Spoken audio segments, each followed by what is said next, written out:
how is camp going? And are you still waking up at, what was it? You used to tell me 2:30, 3 in the morning, something like that. What's the wake up schedule? Well, first of all, camp's going very well. We've had a lot of really good performances from guys that are trying to make the club, and yes, I'm waking up at 3:30 in the morning and getting to work and getting the stuff done. Rob, it hasn't been that great in camp. Like, you've watched the WBC. You go out to your games at 1 o'clock and you're like, this game is way more boring than the WBC. I wish they would have asked me to manage Team USA. No. Well, I'd be Team Canada. I wouldn't be Team USA because I'm a Canadian citizen. You have squatters law. Squatters law. You'd automatically be American. You're barely in Canada. You don't even know how to buy a Molson Ice. I went into you don't have any Molson Ice in your cooler in your office. So I do not know. They're going to take your Canadian card away. Yeah. Well, it was a little stressful during the WBC because all our guys were there, but now we got them back and they're healthy and they're playing today. So I'm excited to see them for sure. Rob, we had Miles Michaelis on yesterday, and I asked him, were the Cardinals America's team, right? Because they had Goldschmidt, Arenado, Waino, and himself. They had 4. Well, you guys were America's lineup, right? With Turner, Real Muto. I mean, Schwarber hitting bombs, doing crazy stuff out there. So, I mean, no, our guys played well. They really did, and they really enjoyed it.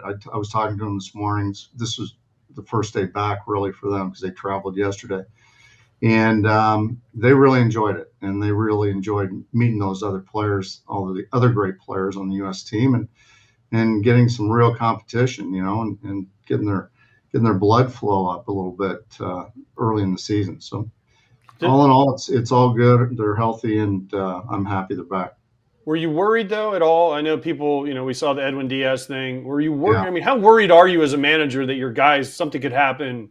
I mean, something could happen in a spring training game today, God forbid, right? So how worried were you because the intensity is higher? Yeah, and that early in camp, they left here. I forget what day it was that they left, but you're worried about it every day that something's going to happen and it's not on your watch. And now, we've only got 5 or 6 days left to ramp them back up and get them used to playing daily, back-to-backs and things like that. JT hasn't played back-to-back yet. Turner has, but Schwarber hasn't. So we got to get them kind of ramped up in a way that's not going to put them in harm's way. Your mind is always churning about baseball, and the next thing, as a bench coach, you are always ahead of the game. Now, as a manager, when you watch the WBC, have you had any thoughts of changing where Trea Turner is going to hit in your lineup based on the way he was banging the ball? He's not going to hit ninth. He asked me that this morning. He said, "Are you hitting me ninth now?" Or I said, "No, I think we'll put you in the leadoff spot. Let you get on base for those other big thump guys coming up behind you." Well, he was the best 9-hole hitter in the world. So, I mean, you might I don't know. That might be something to think about. Yeah, he is. I'm not sure if our owner would appreciate a $300 million player hitting ninth. Ask him. You won't.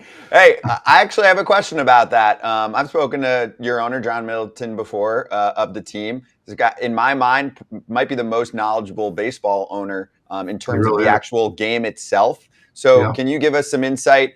This is one of the guys I think that should be celebrated, in my mind, seriously, for someone who cares about the game. He's spending on the team. I know he has conversations with you, with the players, everyone else. He watches the games. Can you just give us a little insight on your relationship with him and what he's like? And he shags balls in the outfield during batting practice and picks up balls. He's an incredible person. He really is. And I when I introduced him at the start of spring training, I said, in my mind, he's the best owner in baseball. And I said, John, I don't have to say that. You just signed me to a 2-year extension. So I don't really have to say that. I'm going to say it anyway. But he's incredible. And he's got a passion for the game and a passion for the city of Philadelphia, the Philadelphia Phillies. He doesn't want to win one world championship. He wants this organization to be the best organization in the history of the game. And that's how passionate he is about it. So, Rob, you were now as the manager of the Phillies, and now that you've kissed up to the owner, which we all can appreciate here. No, it's real. You were, I don't know if a lot of people know this, you said that 2022 was going to be your last year as bench coach. Yeah. Well, now you're the manager. Was that did you go to Middleton and say, listen, dude, No. you don't hire me as manager, I'm out? So, what happened here? I mean, That's leverage. You were supposed to be out. Now it's a 2-year deal. Yeah. I don't know. I just felt like going into last year, I felt like I was just getting a little stale, and I felt like, I was doing the same thing over and over again, and maybe there was a better way to do it. A younger guy come in and run camp and help these guys get prepared a little differently and spice it up a little bit. And then all this stuff happened, and my love for the game, if you want to call it that, came back. My passion for it, and I just really enjoyed being here and doing this and being with these players, and we got a great group. They have fun. I couldn't wait to get to the ballpark every day. And you became the manager, which you hadn't been for years, and you guys were 2 games away from winning the World Series. We get it. You want to stay around. I get it. No, I want to know. I'm revisiting the whole Middleton thing, and when you said, I'm going to reiterate what you said about him being like a great baseball person. Like, that whole ownership group is incredible people, starting from Mr. Montgomery. I don't know if you knew David before he passed away, but and the Middletons have passed that on. But what I want to know is about his speech. We need to hear about, because I've heard from several players that his speech was, in their words, absolute fire. At the beginning of spring training? Before spring training, yeah. Yeah, it was. And he really said what I just said, is that he loves the players, he loves the Phillies, and he wants to be the greatest organization in the history of sports. He wants to do it for many, many years. And it's true. That's who he is. And he's put a lot of money into this club, and he's put a lot of heart into it and passion into it. He's really a great man, and he cares a great deal. Hey, Rob, I want to ask you about when you signed that extension, just plain and simple, and I like to get this from most. Like, what did you do to celebrate? And obviously, I remember I was there covering the Phils, and you had to get ready for the game. But then after the season, I mean, you got to crack a bottle of wine, champagne, go out to a dinner. Like, there's got to be something. Maybe there's a little purchase made. What was the celebration like for you? Really didn't do anything, because what is this? When we were done the World Series, we were back on the road, and we were interviewing Turner, all the shortstops, and we were on Zooms. So it really didn't stop. Then we had to go to winter meetings, and it really didn't stop. And I guess my wife and I went out to dinner and celebrated, but that's about it. I didn't really change my lifestyle or buy anything fancy or anything like that. That's just kind of who I am.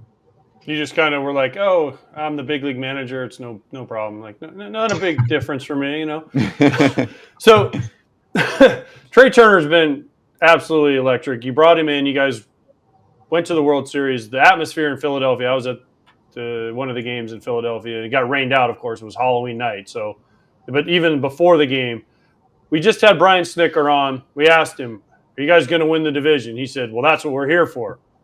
So here you go, putting you on the spot. Are the Phillies going to win the division with the Mets, the Braves, the Phillies? Marlins aren't, terrible. The Nats are not good. Marlins aren't terrible. Between those 3, you guys going to win the division?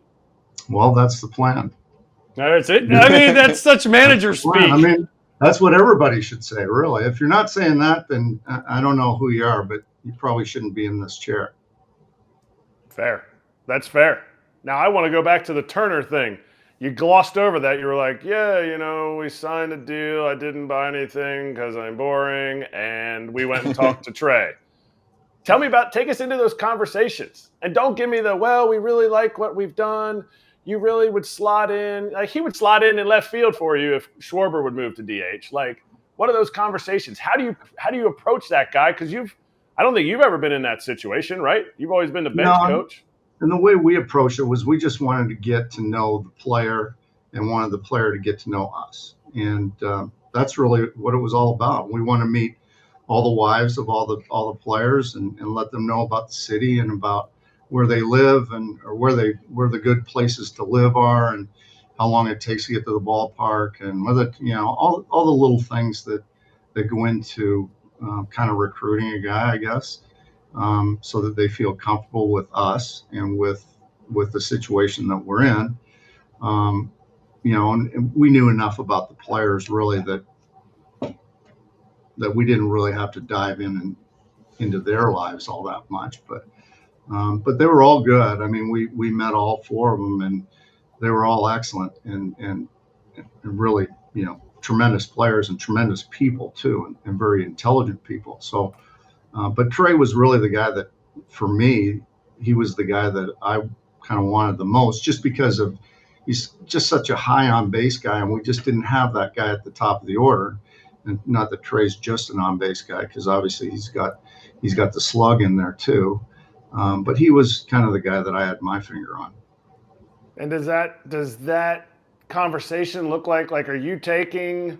Is it you and Middleton going, or No, is Sam Fold going? Dave and Sam was on a couple of trips, and Kevin Long was on the trip out west because he lives in Arizona. So he met us out there, and we talked to all of them. They were great conversations. They really were, and we were there probably, I don't know, hour and a half, maybe 2 hours, and just to get to know each other.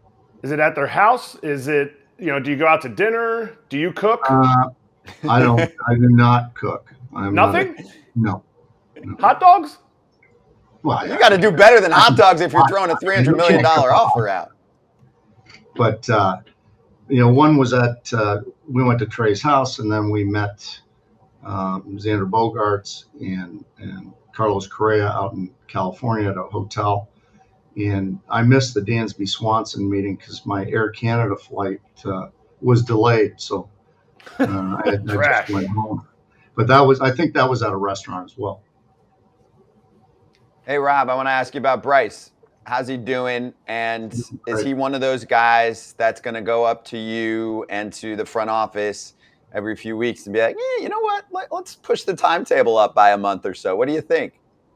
He's doing great. He really is. And he just started a soft toss program in the cage, and he'll progress to BP in the cage, and then BP on the field, and then velocity and breaking balls and all that stuff. And I'm not really too worried about the hitting aspect of it. It's more sliding and jamming your hands, and he's such an aggressive player and runner that that's the thing that kind of worries me the most. But he's doing very well, and he's right on schedule at this point. You guys didn't put him on the 60-day DL. Is that IL? Sorry. Is that to give Philadelphia hope? Is that because Bryce said you're not putting me on the 60-day in case? No, it just keeps our options open in case something happens, and he's ready way before that 60-day IL would finish. So you're saying there's a chance? That's right. You never know. I love to hear it, Topper. Hey, Rob, so last one on my end is give me one prediction. Obviously, we got the team stuff aside, player-wise. Like, this guy's going to break out, or this guy might steal 30, 40, 50 bags, or Trea might hit 40 home runs this year, whatever. Just give me one prediction in your mind that you could see giving us a guide of how Phil's camp is going, or just a feel for a guy that you think is going to do something special this year. I think you'll see Nick Castellanos come back and have a big year and be the Nick Castellanos of old. He's really had good at bats.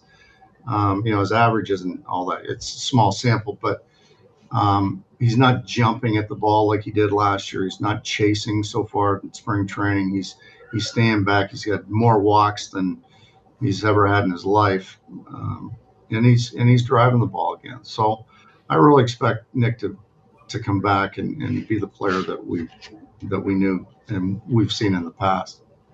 Rob, last thing for me, first game I ever did on Fox was a Yankees at Tampa Bay, and I got to talk to you for a long time, and you told me that Aaron Judge is the closest thing you'd ever seen to Derek Jeter makeup wise, right? Which I tell people that all the time, and they're amazed because of Judge. But is there a guy on the Phillies that you look at and you say, man, he has the makeup of one of those two guys? I think probably the closest guy would be Schwarber. I really do. He's such a team guy, and he's so professional, and he brings young kids in and gets them to mesh with everybody else and makes them feel comfortable. And he's very accountable to himself, and he holds other people accountable in a very good way. Yeah, he really brings people together. He's a special guy. Yeah, and you hear that answer pretty frequently about Schwarbs. Hey, Rob, this was great. Enjoy the rest of spring training, and good luck on opening day. And then we look forward to talking to you again soon. Thanks, guys. See you Rob, soon. I'll see you in Dallas, buddy, on April 1st. So Oh, have nice. your Right answers away. ready. There you go. Oh, Have your answers ready for me. I will. All right? I will. Appreciate it.